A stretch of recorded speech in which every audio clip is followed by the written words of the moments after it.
howlgalka midowga Afrika ee ku meel gaarka ah ee Soomaaliya ee ADMIS ayaa bilaabay hoos u dhac ku yimaada qaraarkii golaha ammaanka ee qaramada midoobay ee tirsigiisu ahaa 28 ee la soo saaray sanadkii 2022 iyo sidoo kale qaraarka golaha ammaanka ee midowga Afrika ee 26 oo isna la soo saaray 2022 ee faraya ADMIS in la dhimo 2,000 oo askari dhamaadka bisha June sanadkan 2023 ADMIS oo ay taageerto xafiiska qaramada midoobay ee taageerida Soomaaliya ee UNSUS ayaa ku wareejiyay ciidanka xoogga dalka Soomaaliyeed SNA saligii ugu horeeyay ee hordhaca ee Xaaji Cali ee dowlad goboleedka Hirshabelle waxaana xeradan ay hoos imaanaysaa aaga mas'uuliyadda ee ADMIS ciidamada difaaca qaranka ee dalka Burundi oo muddooyinkii la soo dhaafay ku sugnaa taliyaha ADMIS ee Xaaji Cali ayaa si rasmi ah xaruntan ugu wareejiyay taliyaha ciidanka ee aagaasi sareeya guuto Bashiir Abuukar Axmed munaasabadan ayaa waxaa ka soo qayb galay mas'uuliyiin sarsare oo ka kala socday ADMIS iyo sidoo kale ciidanka xoogga dalka Soomaaliyeed waxaana gudoominayay sargaalka ADMIS u qaabilsan dhanka saadka. This handover gives the SNA the security responsibilities for this area and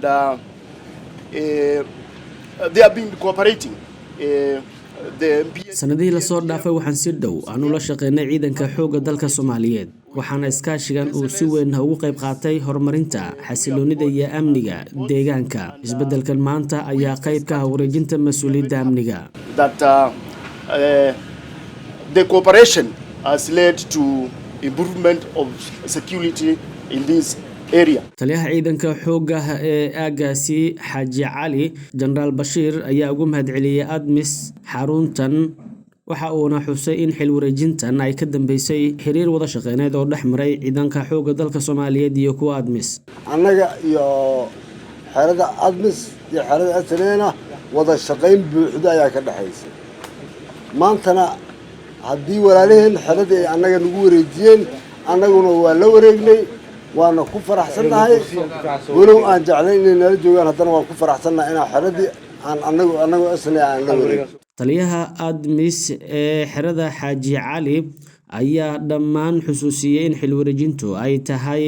mid fulinaysa waajibaadka ADMIS. The important and significant step achieved today by ADMIS without waa tallaabo muhiima maanta oo ay qaaday ADMIS kadib boqoshadii hore ee qiimeynta oo ay ku tageen xeradan iyadoo kooxaha hoggaanka sare ee ADMIS iyo SNA iyo sidoo kale UNSUS ay wada socdaan Ajikari ADMIS FOB to the Somalian National Army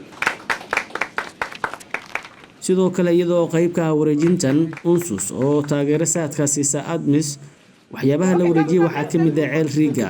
qalab lagu daweeyo biyaha iyo sidoo kale kaydinta koronto dhaliyaasha baaliyaasha cadeeda ku shaqeeya qalabka qaybinta korontada ee xiriirka la leh iyo sidoo kale talaajado iyo qaboojiyaal oo xeradaasi yaalay Xaaji Cali waxa ay 70 kiiloomitir waqooyi bari ay ka xigtaa Muqdisho waana qayb ka mid ah 7 xero ee ADMIS ay ku wareejinayaan ciidanka xoogga dalka Soomaaliyeed dhamaadka bisha June sanadka 2023 we know there is nothing that we can pay you guys because you come and share with your blood and there is no shop that you can go and buy a blood either human